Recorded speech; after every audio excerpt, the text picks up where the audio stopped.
안녕하세요. 제이의 풍수TV입니다. 우리의 옛 그림은 대개 기 그림인데요.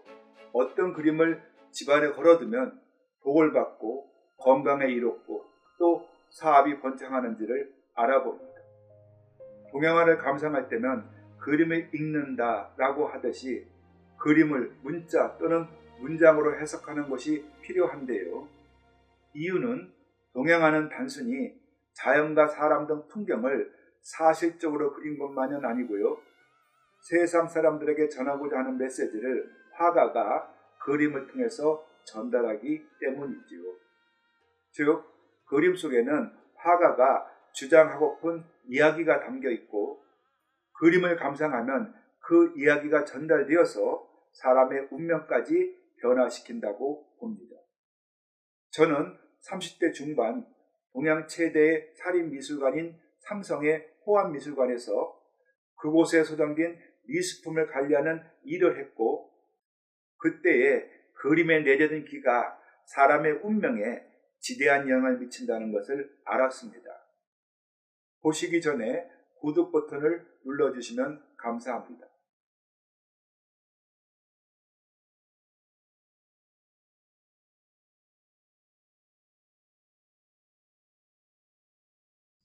자, 우선 그림에 어떻게 이야기가 담길 수 있는지를 알아보죠.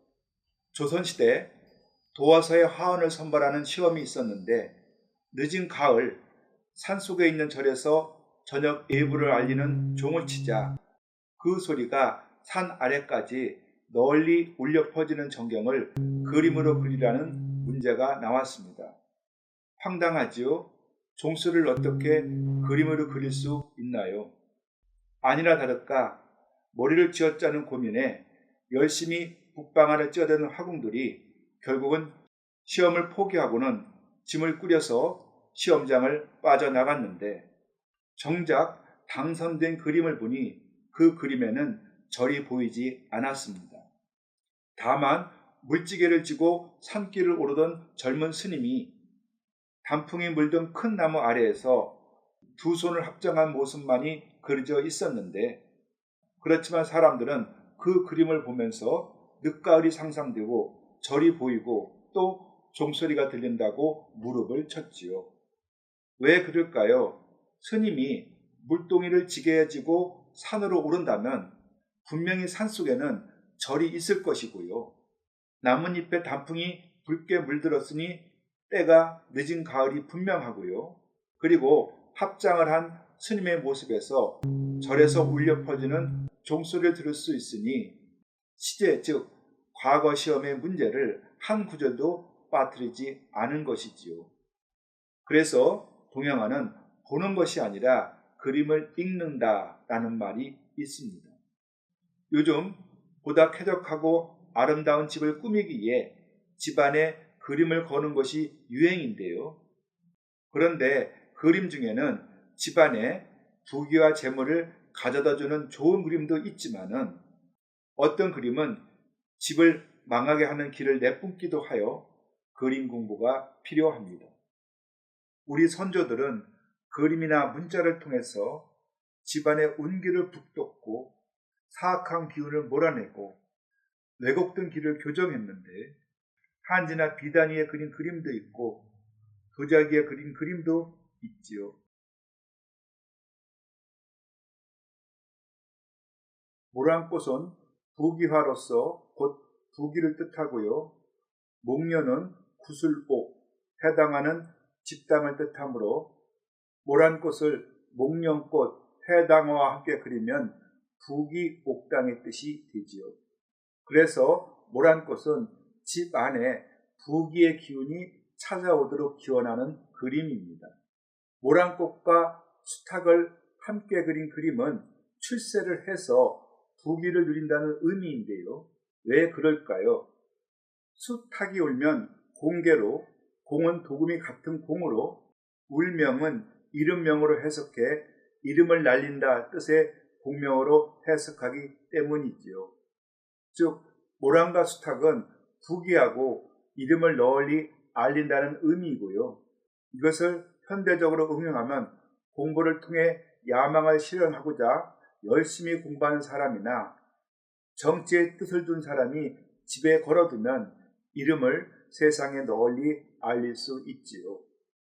또 머리색이 하얀 2마리 새와 모란꽃을 함께 그리면 부귀백두가 되어서 부부가 백년해로함을 뜻하는데, 이때는 반드시 새를 2마리를 그려야 하고, 만약 1마리 새를 그린다면 호레비 혹은 호러미가 홀로 부귀한다는 뜻이 되니 부부가 백년해로한다는 그런 의미가 없어지지요.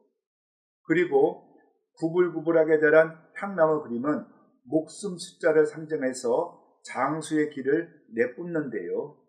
그림에서 향나무를 꾸불꾸불 그린 것은 그 나무의 형태가 목숨 숫자를 닮게 의도적으로 그린 것입니다. 그리고 향나무는 한자로 향나무 백이고, 이것을 일백백자로 해석하고 나무 형체가 목숨 숫자를 닮았으니 곧 꾸불꾸불하게 자란 향나무 그림은 백수를 뜻하지요. 현대에는 목숨 숫자를 한 글자, 16글자, 100글자로 쓴 그림을 해갑을 맞이한 분께 장수하라는 의미를 담아 전하는데, 이 그림은 의도적으로 백수의 길을 뿜어내기 위한 기 그림이죠. 그리고 흰 사슴과 향나무를 함께 그린 그림은 세상의 온갖 벼슬을 모두 누리라 하는 이런 뜻을 담고 있는데요. 왜냐하면 흰 사슴의 백록은 온갖 벼슬을 뜻하는 백록으로 바꿔 해석하고 온갖 벼슬을 누리라 라는 의미입니다. 그럼 사업을 하거나 자영업을 하는 사람들이 집안에 걸어두면은 사업과 장사가 잘 되는 길을 내뿜는 그림은 무엇일까요? 감 그림이 좋습니다. 왜냐하면 예로부터 일감이라는 말이 있죠.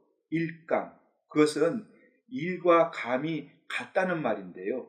이것은 감시와 일사가 중국식 발음이 같아서 예로부터 일과 감을 같은 글자로 보았기 때문입니다.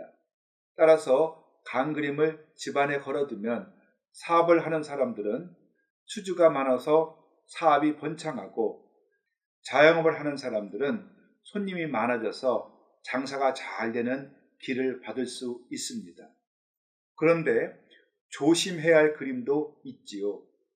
갈대밭으로 기러기가 날아드는 그림은 갈대로와 기러기 안자를 써서 보통 노완도라고 하는데, 이 그림은 갈대로자를 늙을 노자로, 기러기 안자를 편안한 안자로 해석해서 늙어서 편안하게 지내는 길을 내뿜는 그림입니다. 따라서 노완도는 연세가 많이 든 부모님 방에 걸어두면 그 효험을 크게 볼 수 있는데, 이 그림의 의미를 잘못 이해해서 만약 이 그림을 애들 방에 걸어두면 애들이 애 늙은이가 될 수 있으니 매우 조심해야 할 것입니다.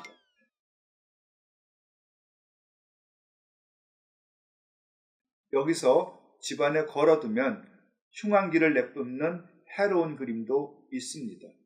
대표적인 것이 아주 무섭게 생긴 호랑이 그림인데요.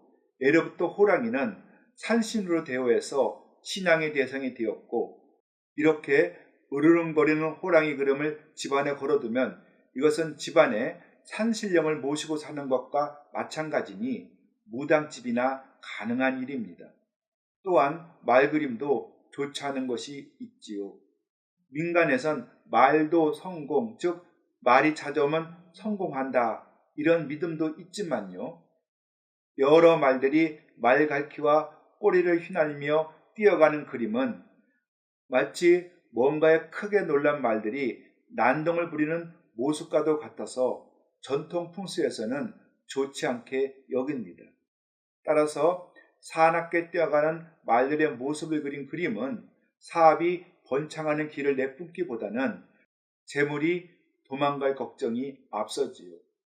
또 집안에 걸어놓으면 가문의 품격을 떨어뜨리는 그림도 있는데, 이발소 그림으로 대변되는 피치들입니다. 어미 돼지의 젖을 빠는 여러 마리의 새끼 돼지가 그려진 그림, 초가집 옆에 물레 방아가 도는 풍경화, 무릎을 꿇은 아이가 기도를 하는 모습의 그림 등등, 이들은 비록 향수를 불러일으키기는 하나 조약하고 촌스러워서 집안에 걸어두면 집주인이 그림에 대한 안목을 천박의 나락으로 떨어뜨리니 삼가해야 하지요. 현대의 아파트에는 가족사진과 더불어서 한두 점의 그림이 거실 또는 침실에 걸려 있는데, 어떤 집은 몇 백호나 되는 큰 그림이 거실 벽면의 한쪽을 모두 차지한 경우도 있는데, 대개의 그림은 뜻을 가진 전통 화풍의 그림이 아니고 산천 또는 정물을 실경으로 그렸거나 또는 화가의 표현이 자유로운 비구상이나 추성계열의 작품이 대부분인데, 이 그림들은 사람의 운명에 영향을 미치는 어떠한 기도 내뿜지를 않습니다.